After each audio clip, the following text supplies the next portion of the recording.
Subscribe করুন information tutor pro চ্যানেলটিকে এবং প্রেস করুন পাশে থাকা বেল আইকনকে সবার আগে লেটেস্ট ট্রেন্ডিং ইনফরমেশন পেতে। বন্ধুরা, এনআরসি নিয়ে খুবই গুরুত্বপূর্ণ খবর। আসামে এনআরসি হওয়ার ফলে সেখানে সাধারণ মানুষের হাহাকার কান্না দেখার পরে দেশের মানুষরা এখন এনআরসির বিরোধিতা করতে লেগেছে। কিন্তু এই অবস্থায় সরকার কিন্তু পিছিয়ে হাঁটতে চাচ্ছে না। তো বন্ধুরা, এখন আপাতত দৃষ্টিতে সরকার বললে যে এনআরসি নিয়ে তারা কোনো কথা বলছে না বা ভাবছে না, কিন্তু সরকার আরও এক নতুন চাল চাললো এনআরসি করার জন্য।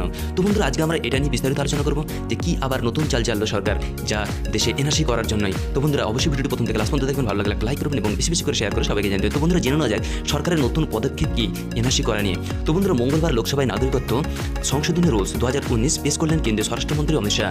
এদিকে ন্যাশনাল আইডেন্টিটি কার্ডের অবশ্য নতুন কোনো বিষয় নয়, তবে 2003 সালের নাগরিকত্ব সংশোধন আইনের 14 ধারাতে এই ন্যাশনাল আইডেন্টিটি কার্ড বা জাতীয় পরিচয়পত্রের কথা বলা হয়েছিল।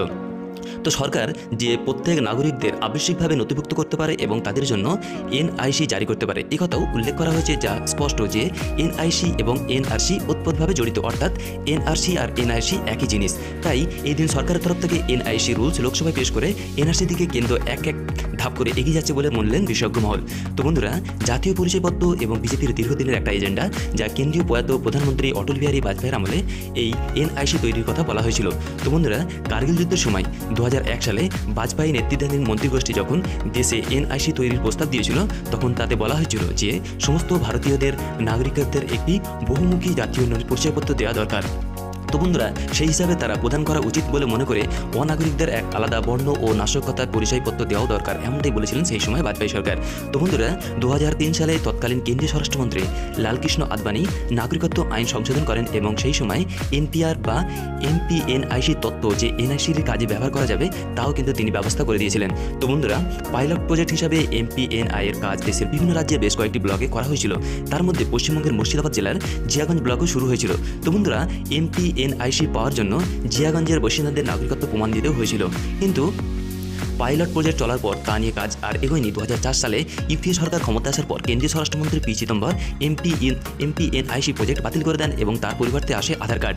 তো বন্ধুরা, 2019 সালে স্বরাষ্ট্রমন্ত্রী হওয়ার পর তিনি ফের এনআইসি তৈরির প্রস্তাব দেন, যা পূর্বতন এনডি সরকারের এনআইসির উদ্যোগে নতুন করে চালু করার চেষ্টা বলে মনে করেছেন বিশেষজ্ঞ মহল। এদিনে সরকার এনআইসি লক্ষ্য এক পা করে এগোচ্ছে, অথচ প্রত্যেককে এখন সরকারে এনআরসি নিয়ে কিছু ভাবছে না বলে সরকার জানাচ্ছেন দেশের মানুষের কাছে। তো বন্ধুরা, মঙ্গলবার সংসদে কেন্দ্রীয় স্বরাষ্ট্রমন্ত্রীর প্রতিমন্ত্রী নিত্যানন্দ রায় এনআরসি সংক্রান্ত এক প্রশ্নের উত্তরে তিনি লিখিতভাবে জানিয়ে দিয়েছেন, এখনও পর্যন্ত সরকার জাতীয় স্তরে national register of India citizens তৈরি করবে না বলে সিদ্ধান্ত নেয়নি, বা আপাতত তিনি বললেন যে এনআরসি হচ্ছে না। তো বন্ধুরা, আপাতত দৃষ্টিতে সরকারের বক্তব্য দেখে অনেকেই মনে করছেন যে তাহলে দেশে হয়তো আর এনআরসি হচ্ছে না। তো বন্ধুরা, চাপের মুখে সরকার হয়তো কিছু হাঁটছে বা হাঁটলো, কিন্তু এমনটা ভাবার কিন্তু কোনো কারণ নেই, বা বিশেষজ্ঞ মহল এমনটাই জানালেন যে এরকম যারা ভাববে তারা কিন্তু চরম ভুল করবেন, কারণ এনআরসি নিয়ে এখনও কোনো সিদ্ধান্ত গ্রহণ করা হয়নি। সরকার যে এনআরসি করবে না এমন কথা কিন্তু তিনি একবারও বলেননি।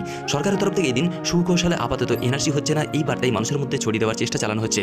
তো বন্ধুরা, নাগরিকত্ব সংশোধন আইন ও সিএ নিয়ে দীর্ঘদিনে দেশ জুড়ে যে প্রতিবাদ বিক্ষোভ চলছে, তার আঁচে সংসদের অধিবেশনের উঠছে এবং এই বিষয়ে মাথায় রেখেই শাসক শিবির এখন এনআরসি নিয়ে দেশের কোনো ঝামেলা হোক বা ঝামেলা তৈরি হোক তা কিন্তু চাচ্ছে না। তাই আপাতত বিষয়টি হচ্ছে না বলেই মানুষকে আশ্বস্ত করতে চাইছে তারা। তবে এই সব কিছুই শাসক শিবিরের রাজনৈতিক ক্যাম্পফ্রেম বলেই মন্তব্য করছেন বিরোধীরা, অর্থাৎ এনআরসি তারা করবেই, সেটা সামনাসামনি হোক বা পিছন দিয়ে হোক, এটাই বলতে চাইলেন বিশেষজ্ঞ মহল। তো বন্ধুরা, আমাদের উদ্দেশ্য ছিল ছোট্ট একটা ইনফরমেশন আপনার কাছে দিয়ে। আপনার মতামতটা কিন্তু অবশ্যই কমেন্ট বক্সে লিখতে ভুলবেন না। Thank you for watching.